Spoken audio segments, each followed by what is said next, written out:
السلام علیکم ویورز، بسم اللہ الرحمن الرحیم۔ آج کی ویڈیو میں ہم جماعت ہشتم کی اردو گرامر میں سے مضمون شیئر کر رہے ہیں عیدین۔ عید کسی بھی مذہب کے اس خاص تہوار کا نام ہے جو اس مذہب کے پیروکار کے لیے ایک خوشی کا دن تصور رکھتا ہے۔ ایسے دن کسی بھی مذہب کی تاریخ میں خاص اہمیت کے حامل ہوتے ہیں۔ اسلام ایک مکمل مذہب ہے اور مسلمان ہونے کے ناطے ہم دو عیدیں ہر سال مناتے ہیں۔ ایک عید شوال کے مہینے میں منائی جاتی ہے جسے عید الفطر کہتے ہیں، جبکہ دوسری عید ذی الحجہ کے مہینے میں منائی جاتی ہے، اسے عید الاضحیٰ کہتے ہیں۔ ایک اور عید 12 ربیع الاول کو منائی جاتی ہے جسے عید میلاد النبی صلی اللہ علیہ وآلہ وسلم کہتے ہیں۔ عید الفطر مسلمان ہر سال 9ویں اسلامی مہینے میں روزے رکھتے ہیں۔ اس مہینے کو رمضان المبارک کہتے ہیں۔ ان کے روزوں سے خوش ہو کر اللہ تعالیٰ انہیں شوال کے مہینے میں عید کے روپ میں انعام عطا فرماتا ہے۔ مسلمان ہر سال شوال کی پہلی تاریخ کو یہ عید مناتے ہیں، اسے عید الفطر کہتے ہیں۔ اس عید میں مسلمان بہت خوشی مناتے ہیں اور ہر طرف خوشی کا سماں ہوتا ہے۔ یوں محسوس ہوتا ہے جیسے مسلمان کوئی قوم نہیں بلکہ ایک خاندان کی طرح ہیں۔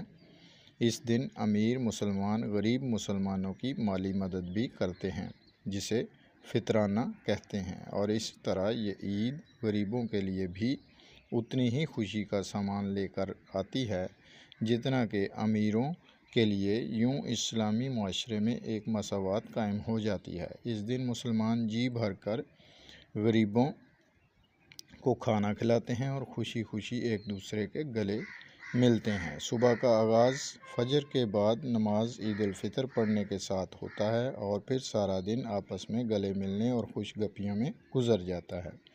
یوں امت مسلمہ مساوات کا ایک مثالی نمونہ پیش کرتی ہے۔ عید الاضحیٰ مسلمان دوسری عید الاضحیٰ کے مہینے میں مناتے ہیں۔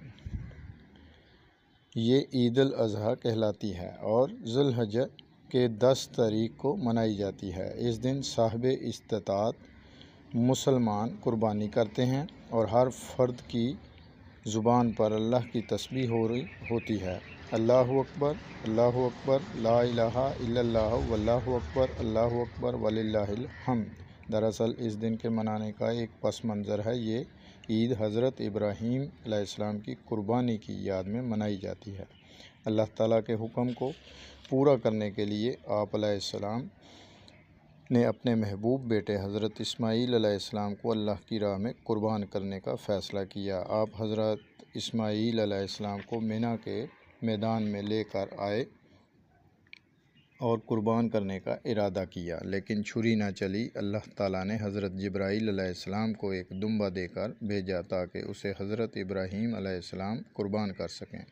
اللہ تعالیٰ نے حضرت ابراہیم کی اس عظیم قربانی کو قبول فرمایا اور آئندہ کے لیے صاحب استطاعت مسلمانوں کے لیے اس قربانی کو فرض قرار دے دیا۔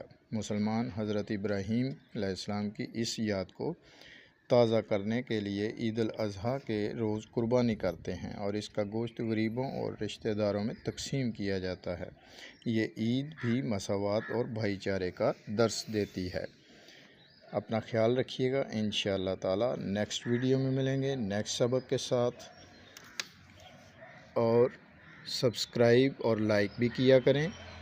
اپنا خیال رکھیے گا۔ اللہ حافظ۔